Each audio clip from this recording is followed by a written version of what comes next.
باغونو جنت باغ ته ویل شي نو په باغ کې خامخا چې کوم نه میوهدارې ونې وي نو دا جنت کې چې کوم نهرونه دي دا به د دغې ونو د لاندې بهیږي.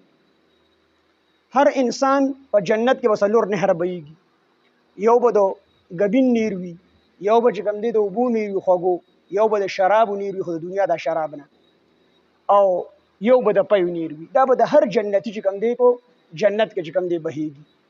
او د دغه جنت یو حدیث پاک کې راځي چې دا د مشکو د غرونو نه دغه نهرونه چې کوم دی راوتي، او دې کې دننه چې کوم کاڼي الله پیدا کړي دي نو دا کاڼي دا چې کوم دی د ملغلرې وي، ښایسته ښایسته ملغلرې، او د دې دا خټه چې کومه دا شګه چې کوم دی دغې نهرونو دا به چې کوم دی د امبر وي.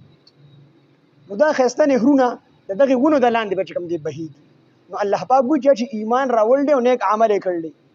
وبشر الذین او زیر ورکه هغه کسانو ته نبی صلی الله پاک فرمایي آمنو چې ایمان یې راوړی دی وعملوا الصالحات او نیک عملونه یې کړل دنیا کې ان لهم بشک د دوی دپاره جنات چې کوم دی جمع راوړی دی، جنتونه ډیر دي.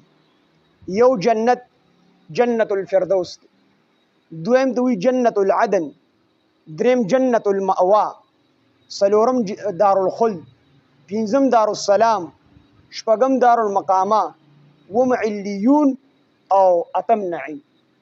نو د ان لهم بشک د دوی دپاره جنات داسې جنتونه دي، ډېر جنتونه دي، تجري چې بهیږي به من تحتها د دغې جنتونو د دغې باغونو د ونو د لاندې الانهار نهرونه، څلور نهرونه به بهیږي.